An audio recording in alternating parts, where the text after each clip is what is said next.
Hello students, आज के इस लेक्चर में हम लोग पढ़ेंगे एटम्स एंड मॉलिक्यूल्स। ठीक है, तो चलिए स्टार्ट करते हैं।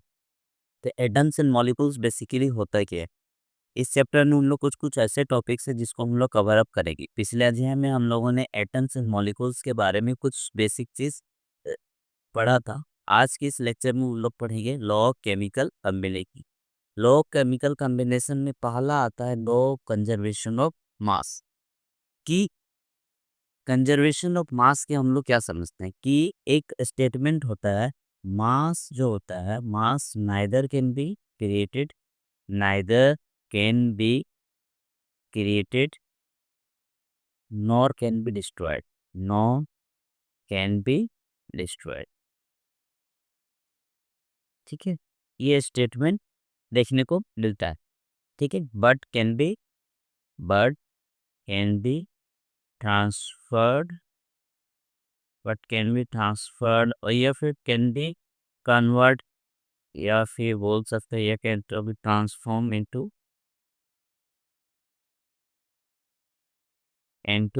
One home to one home to other. ठीक है, तो क्या होता है ना कि law of conservation of mass में हम लोग क्या पढ़ते हैं कि mass neither can be created nor can be destroyed. क्या होता है, इसको ना तो हम लोग बना सकते हैं, ना इसको क्या कर सकते हैं, क्रिएट कर सकते हैं, लेकिन क्या हो सकता है, इसको एक फॉर्म से, एक रूप से दूसरे रूप में इसको कन्वर्ट कर सकते हैं। तो ये था कैसी law of conservation of mass. ठीक है, ये आप सपोज कि law of conservation of mass में क्या है कि सपोज कि एक इक्वेशन है, केमिकल इक्वेशन है, जिसमें क्या होता है ना कि मान लेते हैं हम लोग यहाँ पे क्या बना रहे हैं, carbon plus O2 equal to क्या बन जा रहा है, CO2। Carbon plus O2 equal to क्या हो गया आपका, CO2। तो इधर का जो भी मास होगा, इधर का जितना भी मॉलिक्यूलर मास होगा, मॉलिक्यूलर मास होगा, मीन्स यहाँ पे ये जो साइड है, लेफ्ट हैंड साइड जो भी चीज आपको दिख रहा है, ठीक है, तो इसका जैसे कि इन कार्बन का अगर हम लोग कैलकुलेट करेंगे, फिर ऑक्सीजन का कैलकुलेट करेंगे, तो क्या हो जाएगा कि दोनों को कंबाइन करेंगे, तो ये क्या हो गया, ये सब क्या हो गया, रिएक्टेंट्स का जितना भी रिएक्टेंट्स का जितना भी मॉलिक्यूलर मास होगा, वो क्या होगा, प्रोडक्ट के मॉलिक्यूलर मास के बराबर होगा। ठीक है, मान लीजिए इधर कुछ होगा, इधर सपोज कि एक्स वाई यूनिट होगा, तो इधर भी क्या होगा, एक्स वाई यूनिट ही होगा। तो क्या बोल रहा है कि mass neither can be created nor can be destroyed, लेकिन क्या कर सकते हैं, इसको एक फॉर्म से दूसरे फॉर्म में क्या कर सकते हैं, इसको कन्वर्ट कर सकते हैं। तो ये होता है आपका law of chemical combination. Second आता है क्या, law of constant proportion. Law of constant proportion में हम लोग बेसिकली क्या देखते हैं कि कोई भी एलिमेंट क्या करता है ना, अगर वो एक कंपाउंड बना रहा है, अगर वो क्या बना रहा है, कंपाउंड बना रहा है, यौगिक चीज, यौगिक बना रहा है, या फिर सपोज कि मॉलिक्यूल बना रहा है, ठीक है, तो क्या होगा ना कि कंपाउंड, जैसे कि सपोज कि एक मान लेते हैं वाटर मॉलिक्यूल को कंसीडर करते हैं, तो इसमें जो भी यहाँ पे एलिमेंट्स प्रेजेंट रहेंगे, जो भी यहाँ पे एलिमेंट्स प्रेजेंट रहेंगे, वो क्या करेंगे कि फिक्स रेशियो में एक फिक्स रेशियो में क्या करेंगे, ये कंबाइन करेंगे। ठीक है, तो क्या ही बोल रहा है कि लॉ ऑफ कांस्टेंट प्रोपोर्शन में ही बोलता है कि जो भी यौगिक बनता है, क्या होता है कि वो फिक्स रेशियो में कंबाइन करता है। जैसे H2O में क्या होता है, हाइड्रोजन और ऑक्सीजन 1:8 की रेशियो में क्या करता है, कंबाइन करता है, और क्या बना रहा है, वाटर मॉलिक्यूल बना रहा है। क्या बना रहा है, वाटर मॉलिक्यूल। तो ये आपका क्या हो गया, law of constant proportion. And then फिर आपके यहाँ आए थे क्या चीज, कि डाल्टन्स थ्योरी। डाल्टन थ्योरी में हम लोग क्या देखते हैं कि देखिए इस थ्योरी के पीछे का मकसद क्या है कि जो डाल्टन क्या किए थे ना कि इन्होंने एक्सप्लेन करने की कोशिश करा, क्या एक्सप्लेन करने की कोशिश करा, कि कोई भी अगर सब्सटेंस है, सपोज कि एक सब्सटेंस है, ठीक है, ये एक सब्सटेंस है, इसको क्या करेंगे ना कि हम लोग तोड़ते जाएंगे, इसको एज तोड़ते जाएंगे, एज कम्पेयर टू इतना बार तोड़ेंगे कि तोड़ते तोड़ते एक होता है कि सबसे स्मॉलेस्ट जो होगा, सबसे स्मॉलेस्ट होगा, तो वो क्या कहलाएगा, एटम कहलाएगा। उन्होंने क्या करा कि जब हम लोग कोई भी सब्सटेंस को तोड़ते जाएंगे, एंड लास्ट में जो बच जाएगा, जिसको हम बोलेंगे, इसको फर्दर इसको क्या कर सकते हैं, डिवाइड नहीं कर सकते, फर्दर इसको डिवाइड नहीं कर सकते हैं, इसको क्या बोला उन्होंने, क्या बोला, इसको एटम बोला। ठीक है, उन्होंने क्या बोला कि इसको फर्दर डिवाइड नहीं कर सकते। और क्या बोला, ये सबसे स्मॉलेस्ट होता है। ये क्या होता है, स्मॉलेस्ट पार्टिकल होता है। ठीक है, कोई भी सब्सटेंस का सबसे स्मॉलेस्ट पार्टिकल क्या होता है, आपका एटम होता है। इस टाइप के कुछ कुछ स्टेटमेंट्स उन्होंने दिया था। बट क्या हो सकता है कि हम लोग जैसे ही आगे चैप्टर में पढ़ेंगे, अभी हम लोग आगे चैप्टर जैसे ही पढ़ेंगे कि क्या होगा ना, कि एटम को भी हम लोग इसको 3 भाग में तोड़ सकते हैं। क्या-क्या हमने तोड़ सकते हैं? क्या हो सकता है? इलेक्ट्रॉन हो सकता है नहीं आपका, ठीक है? And then proton, and then क्या हो सकता है आपका? न्यूट्रॉन हो सकता है। तो ये 3 भाग में टूटेगा। तो ये शुरू में उन्होंने बोला था कि एटम को तोड़ नहीं सकते हैं, लेकिन अदर फर्दर साइंटिस्ट जितने भी आए हैं, उन्होंने जैसे कि जेम्स चैडविक हो गया, रदरफोर्ड हो गए हैं, तुम्हारा जे थॉमसन हो गए, इन लोगों ने बोला कि नहीं, एटम को भी हम लोग आगे फर्दर तोड़ सकते हैं, उसको भी हम लोग क्या कर सकते हैं, उसके अंदर भी बहुत सारा चीज़ होता है, जैसे इलेक्ट्रॉन, प्रोटॉन, न्यूट्रॉन। तो ये चीज़ हम लोग नेक्स्ट चैप्टर में पढ़ेंगे। तो क्या होता है कि डाल्टन्स थ्योरी हो गया, एंड देन हम लोग क्या पढ़ेंगे, चलिए थोड़ा सा एक-एक करके हम लोग पढ़ने की कोशिश करते हैं। सपोज़ ही एटम, एटम मीन्स सोडियम एक प्रकार का एटम है। क्या हो गया ना कि ये जो एलिमेंट है, ये क्या हो, ये जो तत्व है, ये एलिमेंट में जितने भी पार्टिकल्स होंगे, इसमें जो मान लीजिए सोडियम के जितने भी एटम्स होंगे, सबका प्रॉपर्टी क्या होगा, सिमिलर होगा। सबका प्रॉपर्टी, सबका size, structure, chemical property, physical property, जो भी प्रॉपर्टीज है क्या होगा, इसका एलिमेंट का सेम होगा। अगर मान लीजिए सोडियम की बात कर रहे हैं, तो इसमें से सोडियम एलिमेंट का भी क्या होगा, सारे के सारे प्रॉपर्टी एक जैसे होंगे। तो ठीक है। और इसके बाद क्या आ जा रहा है कि जा रहा है सेकंड टॉपिक, क्या पढ़ने को देख रहे हैं हम लोग, सिंबल के बारे में। किसके बारे में हम लोग पढ़ेंगे, सिंबल के बारे में। देखिए, सिंबल क्यों हम लोग को जानना ज़रूरी रहता है कि कोई भी चीज़ का, जैसे कि मान लीजिए हम लिखते हैं क्या चीज़, वाटर। वाटर को अगर मान लेते हैं कि वाटर है ना? उसको भी हम लोग छोड़ देते हैं, एंड देन फिर हम लोग ट्राई करते हैं क्या चीज़, नमक के बारे में। तो क्या होगा कि सोडियम प्लस क्लोरीन, तो आपका क्या कंबाइन करता है, सोडियम प्लस क्लोरीन इक्वल क्या हो सकता है, इसमें क्या होता है कि NaCl में, यहाँ पे NaCl में क्या हो रहा है कि अगर हम इसको पूरा लिखेंगे, जैसे कि सोडियम क्लोराइड, क्या लिखेंगे इसको, सोडियम क्लोराइड। तो यहाँ 2 चीज़ से मिलके बना है, सोडियम और क्लोराइड थे।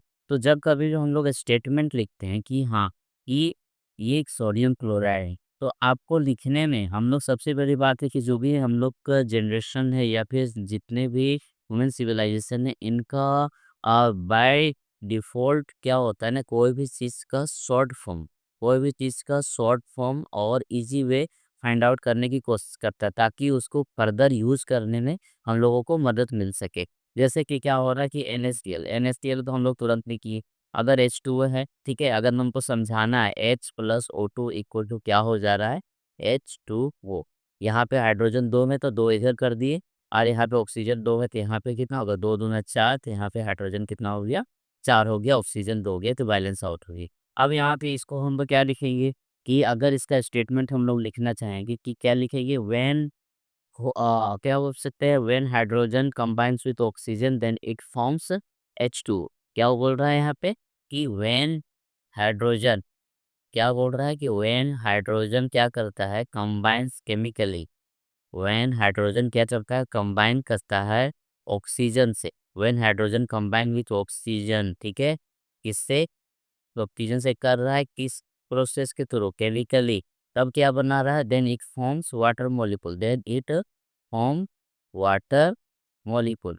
तब ये क्या बना रहा है, वाटर मॉलिक्यूल बना रहा है। तो इतना बड़ा स्टेटमेंट लिखने की वजह से हम लोग क्या करेंगे कि इतना ज़्यादा स्टेटमेंट, इतना बड़ा स्टेटमेंट लिखने तो कोई चाहेगा नहीं था। इस केस में क्या करते हैं कि हम लोग इसके जो भी शॉर्ट फॉर्म्स होता है, जैसे हाइड्रोजन है, ऑक्सीजन है, H2O के रूप में रिप्रेजेंट कर देते, ये एक प्रकार का क्या हो गया, इक्वेशन टाइप का हो गया। तो यहाँ पे हम लोगों ने क्या यूज़ करा, सिंबल यूज़ करा। सिंबल यूज़ क्यों करा कि हम लोग चाहते हैं कि क्या करें कि इतना बड़ा सा जो लिखा हुआ है, इसको सिंपल वे में कैसे-कैसे एक्सप्लेन कर सकते हैं। तो इसलिए क्या होता है कि कोई भी चीज़ को सिंबल की तरह सिंबल का यूज़ करते हैं। इनफैक्ट हम लोग क्या करते हैं कि सपोज़ कि ह्यूमन सिविलाइजेशन में आप लोग नोटिस करते हैं कि जितने भी इंसान होते हैं, सबके यूनिक नेम होते हैं। जैसे कि मान लीजिए अ, ये बच्चा है, ठीक है? इसका नाम मान नहीं देते हैं, चुन्नू दे देते हैं, ठीक है? चुन्नू। एंड और एक बच्चा है, इसको मुन्नू दे देते हैं, ठीक है? चुन्नू, मुन्नू। तो क्या हो रहा है ना कि हर किसी का अलग-अलग यूनिक नेम दिया जाता है। क्यों? उससे हम लोगों को क्या मदद मिलता है? आइडेंटिफ़ाई करने में मिलता है। हम लोग को उनके बारे में स्टडी करने में मदद मिलता है। इसीलिए क्या करते हैं कि हम लोग सिंबल्स बनाते हैं। क्या बनाते हैं? सिंबल्स देते हैं। ठीक है? इनका जिस तरह करके हम लोग नेमिंग कर रहे हैं, उसी तरह क्या होता है जितने भी एलिमेंट्स हैं, जैसे कि सोडियम हो गया, मैग्नीशियम हो गया, एल्यूमीनियम हो गया, सिलिकॉन हो गया, फास्फोरस हो गया, आर्गन जितने भी है, ठीक है? सबके सबको क्या कोशिश करते हैं हम लोग सबका कम से कम उनका सिंबल हो। कारण हम लोग को स्टडी करने में उनके बिहेवियर के बारे में उनका पार्टिकल्स का साइज़ क्या होगा, उनका केमिकली कैसे रिएक्ट करेंगे, किससे केमिकली कंबाइन करेंगे, फिज़िकल नेचर क्या होगा, तो सारा कुछ स्टडी करने में भी सुविधा होता है। इनफैक्ट केमिकल रिएक्शंस को भी रिप्रेज़ेंट करने में भी सुविधा होता है। तो सिंबल्स पढ़ना इसलिए आवश्यकता होता है।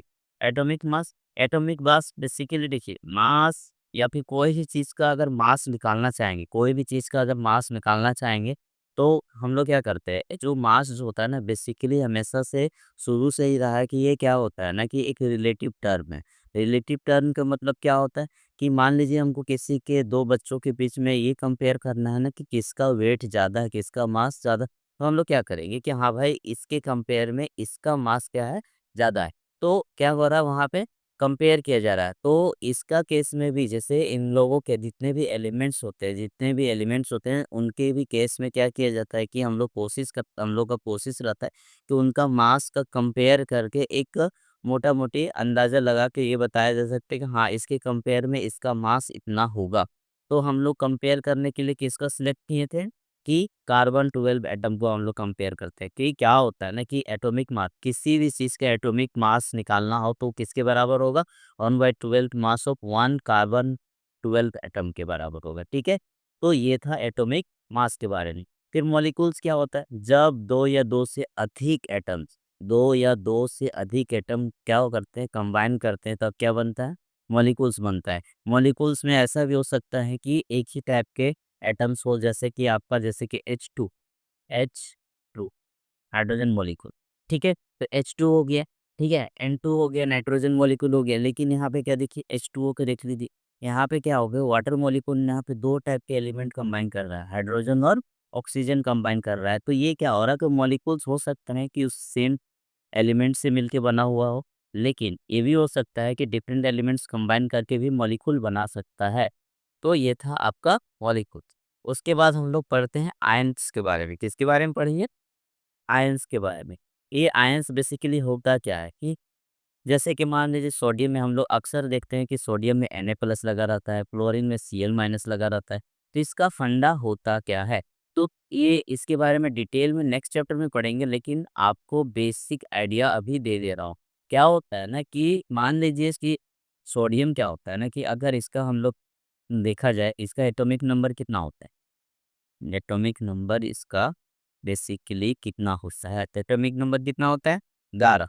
तो क्या होता है ना ये चीज़ देखा जाता है कि जितना एटॉमिक नंबर होगा, उतना ही आपका नंबर ऑफ इलेक्ट्रॉन्स होगा, उतना ही नंबर ऑफ इलेक्ट्रॉन्स होगा। मीन्स यहाँ पे सोडियम का अगर एटॉमिक नंबर 11 है तो नंबर ऑफ इलेक्ट्रॉन्स इसके पास कितने होंगे?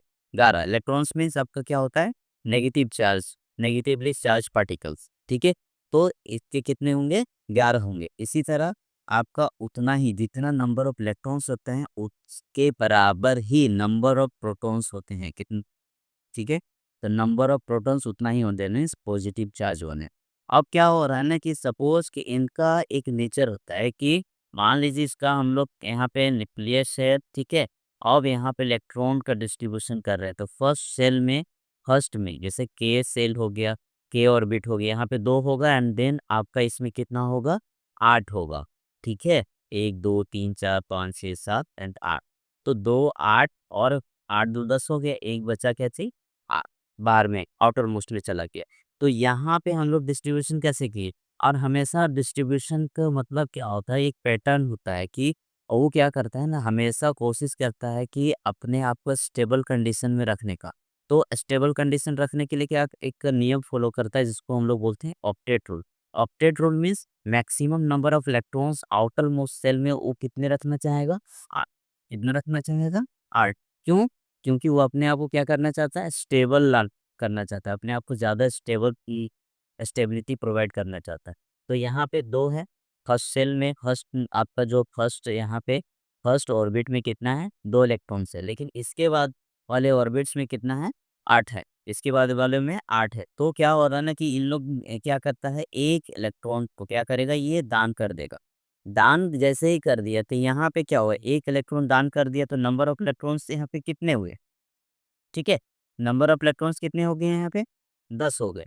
जबकि यहाँ पे नंबर ऑफ प्रोटॉन्स कितने थे 11, मीन्स पॉजिटिव चार्ज वाले ज़्यादा है, पॉजिटिव चार्ज वाले ज़्यादा हैं, नेगेटिव चार्ज वाले कितने हैं कम है। इसलिए क्या लगता है कि सोडियम में हमेशा क्या देखने को मिलता है, प्लस चार्ज देखने को मिलता है। क्या देखने को मिलता है, प्लस चार्ज। अगर मान लीजिए सोडियम 2 इलेक्ट्रॉन्स, सपोज कि कुछ सोडियम के बाद क्या आता है मैग्नीशियम, तो मैग्नीशियम क्या करता है कि 2 इलेक्ट्रॉन्स को डोनेट करता है, 2 इलेक्ट्रॉन्स को देता है।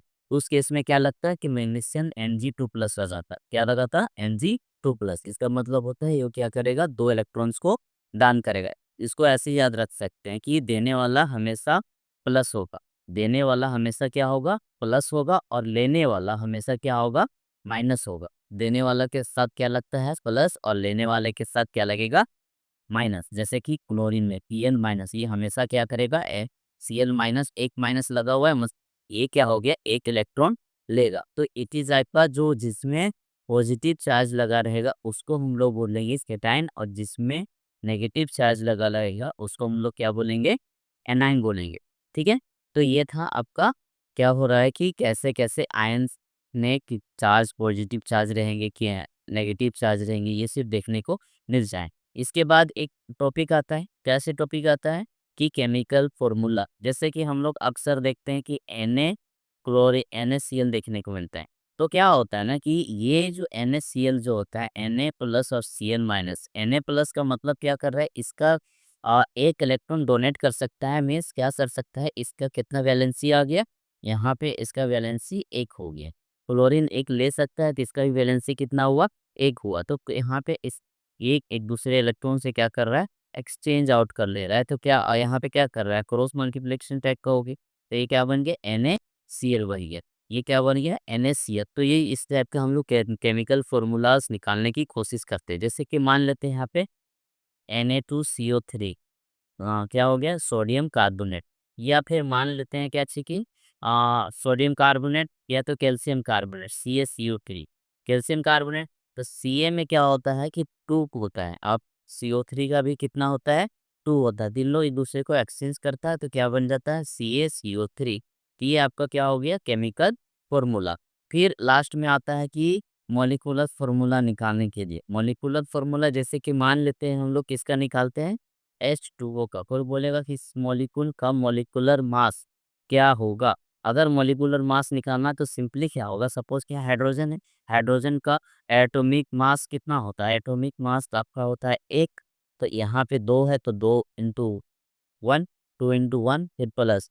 ऑक्सीजन का कितना होता है, ऑक्सीजन का एटॉमिक नंबर कितना होता है 8 होता है, तो जस्ट इसका डबल कर दीजिए, इसका कितना हो जाएगा 16 हो जाएगा। तो 2 × 1 तो 2 + 6 = कितना हो गया 18।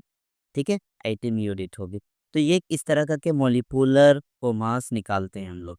तो हमेशा याद रखिएगा कि जो भी मॉलिक्यूलर मास होता है, किसी भी चीज़ का मॉलिक्यूलर मास अगर निकालना है तो हम लोग इस टाइप का कोशिश करते हैं कि ऐसे निकालने के लिए। ठीक है, आज की इस लेक्चर में इतना ही। नेक्स्ट लेक्चर में हम लोग और डेप्थ में एटम्स एंड मॉलिक्यूल्स के बारे में जानने की कोशिश करेंगे। Thank you.